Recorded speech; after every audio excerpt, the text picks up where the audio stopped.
Hello students, how are you? Now today we are going to discuss an important chapter of an organic chemistry, that is hydrocarbons, chemical properties of carbon compounds. तो chemical reaction इसमें हम लोग discuss करेंगे, इसके कौन कौन सी properties के बारे में डिस्कस करना है। जैसे फर्स्ट हमारे पास है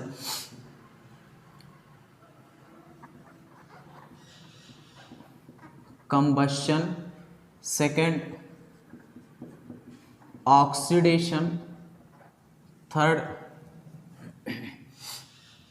addition reaction, four substitution reaction. Now we are discuss here first combustion reaction.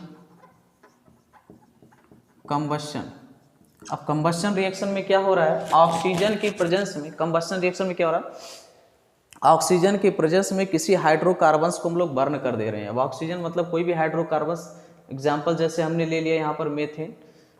एक रूल्स बना देता हूँ, जैसे हाइड्रोकार्बन्स हो गया कोई भी हाइड्रोकार्बन्स प्लस ऑक्सीजन, और ये रिलीज क्या कर देगा, carbon dioxide plus water plus heat and light,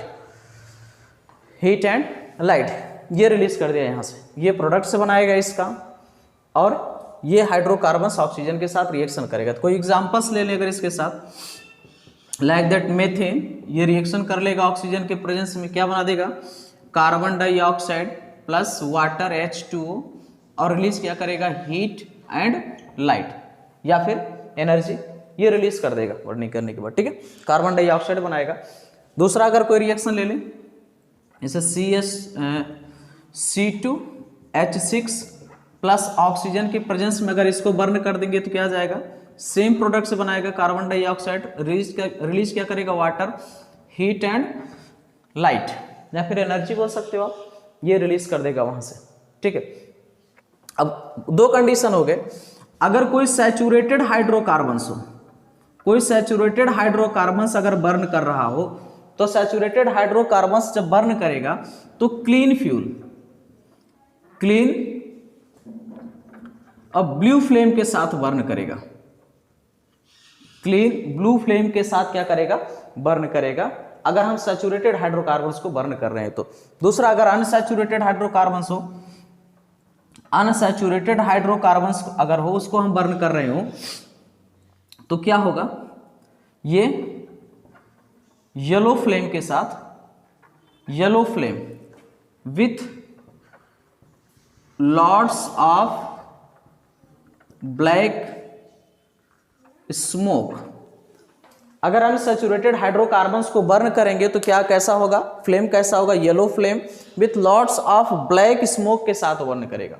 ठीक है, तो दोनों में ये डिफरेंस, अगर सैचुरेटेड बर्न करेगा तो कैसा होगा, और अनसैचुरेटेड अगर हाइड्रोकार्बन्स बर्न कर रहा हो तो क्या होगा। अब दूसरा एक कंडीशन यहाँ पे है क्या, कि अगर कार्बन ने डायरेक्ट ऑक्सीजन के साथ रिएक्शन कर लिया तो ये बना लेगा कार्बन डाइऑक्साइड और रिलीज कर देगा हीट एंड लाइट, ये रिलीज करेगा, सिंपल सा हीट और लाइट या एनर्जी का प्रोडक्शन कर देगा। ठीक है, अब कार्बन के पास अगर हाइड्रोजन है तो वो फ्लेम के साथ बर्न करेगा, और अगर कार्बन के पास हाइड्रोजन नहीं है तो वो फ्लेम नहीं दे सकता है। ठीक है, ये चीज जरा याद रखो। दूसरा क्या है, एक होता है जैसे आपने पढ़ा होगा कार्बन कंटेनिंग कंपाउंड्स में डिस्कस किए होंगे कई बार, कि complete combustion of carbon compounds और incomplete combustion of carbon compounds. तो कंप्लीट कंबशन अगर हो रहा होगा तो कार्बन डाइऑक्साइड का प्रोडक्शन करेगा। ठीक है, लेकिन अगर इनकम्प्लीट कंबशन हो रहा होगा तो वहां पर क्या प्रोड्यूस कर देगा, वो कार्बन मोनोऑक्साइड का प्रोडक्शन कर देगा। ठीक है, कोई भी हाइड्रोकार्बन्स ले लें, यहां से अगर हम कोई एल्कोहल का कोई कंपाउंड्स ले लेते हैं, CH3CH2OH, अगर हम इसको ऑक्सीजन के प्रेजेंस में बर्न कर रहे हैं तो ये क्या बना देगा, सिंपल सा वही कार्बन डाइऑक्साइड रिलीज कर देगा, वाटर रिलीज करेगा और हीट एंड लाइट का प्रोडक्शन कर देगा। तो प्रोडक्ट सेम देगा, वही रहेगा, केवल एक कंडीशन है जिसको याद रखने की जरूरत है, कंप्लीट और इनकम्प्लीट कंबशन को भी दिमाग में रखने की जरूरत है। ठीक है, नेक्स्ट पार्ट है इसके बाद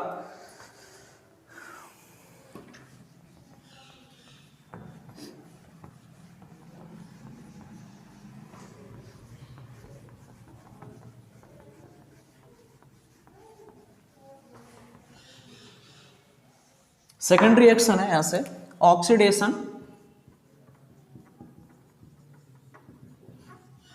ऑक्सीडेशन का मैंने डेफिनेशन पढ़ा रखा है, एडिशन ऑफ ऑक्सीजन और removal of hydrogen is known as oxidation reaction. ठीक है, तो ऑक्सीडेशन में भी क्या हो रहा है, किसी भी कंपाउंड्स का ऑक्सीडाइज हो जा रहा है, क्या हो जा रहा है, ऑक्सीडाइज हो रहा है, एडिशन ऑफ ऑक्सीजन हो जा रहा है, उसमें क्या हो रहा है, एडिशन ऑफ ऑक्सीजन हो रहा है। जैसे इसमें से एक सिंपल सा एग्जांपल हम ले लेते हैं ऑक्सीडेशन रिएक्शन में,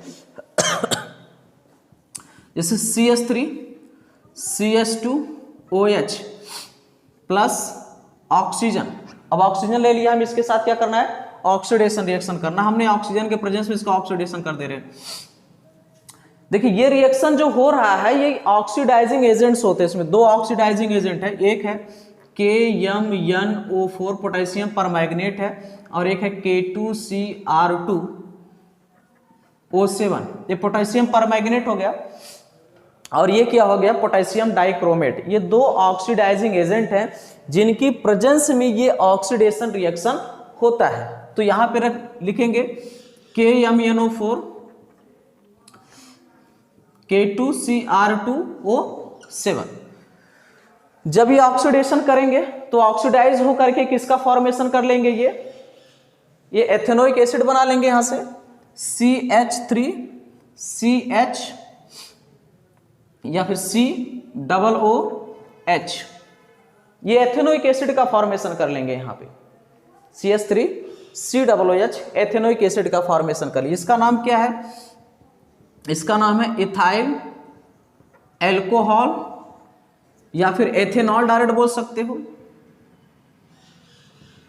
इथाइल एल्कोहल, ये डायरेक्ट लिख लो, इथाइल एल्कोहल। ये ऑक्सीजन हो गया, ये क्या हो गया, एथेनोइक एसिड, ये एथेनोइक एसिड हो गया, इसका फॉर्मेशन कर लेगा। यहां पर ऑक्सीडेशन जब भी करेगा इसका फॉर्मेशन कर लेगा। ठीक है, ये हो गया ऑक्सीडेशन रिएक्शन हो गया। दूसरा नेक्स्ट हमारे पास है एडिशन रिएक्शन। अब एडिशन रिएक्शन कैसे होगा,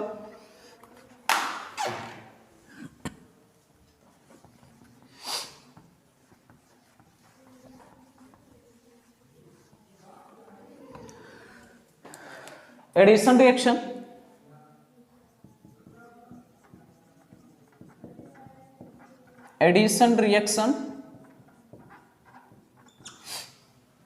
अब एडिशन रिएक्शन में क्या हो रहा है कि किसी भी एटम्स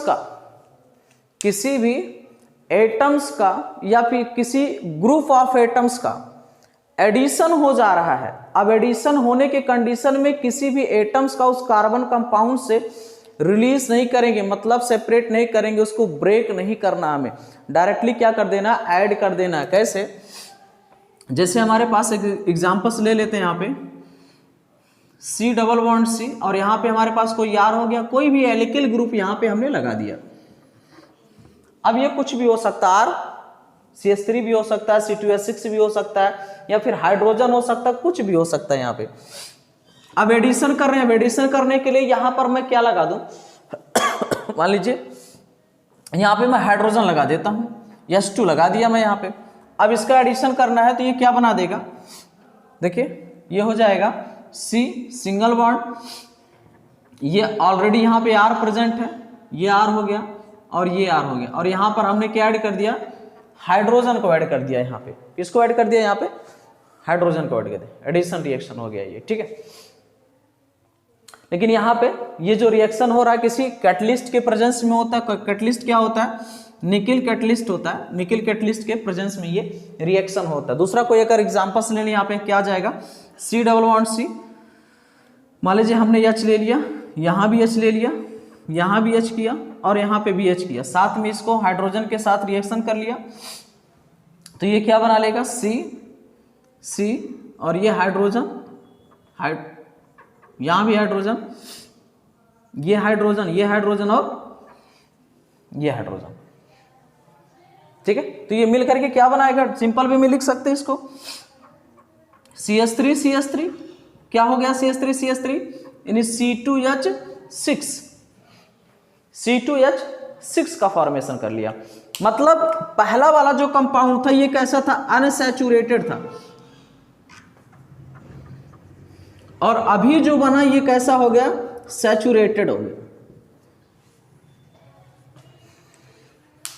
बोल सकते हैं हम इसमें क्या बोल सकते हैं कि अनसैचुरेटेड हाइड्रोकार्बन्स को हमने किस में कन्वर्ट कर दिया, किसी सैचुरेटेड हाइड्रोकार्बन्स में कन्वर्ट कर दिया।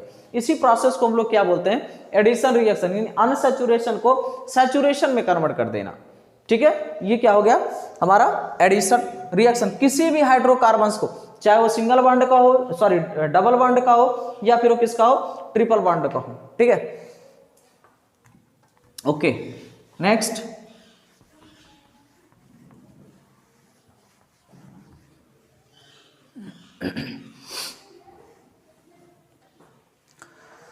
लास्ट का हमारे पास 4 नंबर, सब्स्टिट्यूशन रिएक्शन। अब इस सब्स्टिट्यूशन रिएक्शन में क्या हो रहा है, सब्स्टिट्यूशन रिएक्शन में जैसे एग्जांपल से इसका देखेंगे तो समझ में आ जाएगा। जैसे हमारे पास CH4 है, इसका रिएक्शन हमने क्लोरीन से कर दिया,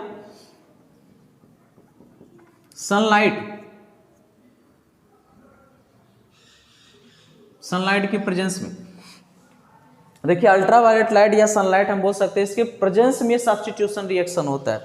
अब सब्स्टिट्यूशन रिएक्शन में हो क्या रहा है, कोई एक ग्रुप ऑफ एटम्स, यानी ग्रुप ऑफ एटम्स या फिर कोई एक एटम्स किसी दूसरे एटम्स को क्या करता है, हाइड्रोकार्बन से वो रिप्लेस कर देता है, डिस्प्लेस कर देता है, उसको हटा देता है, निकाल देता है और उसके प्लेस पर खुद चला जाता है।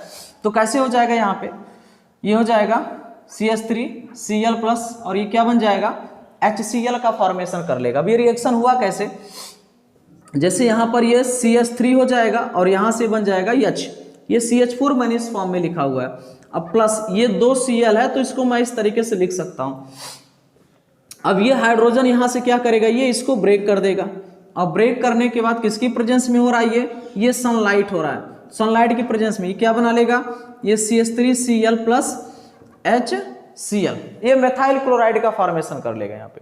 ठीक है, लेकिन होता क्या है, ये रिएक्शन स्टॉप नहीं होता।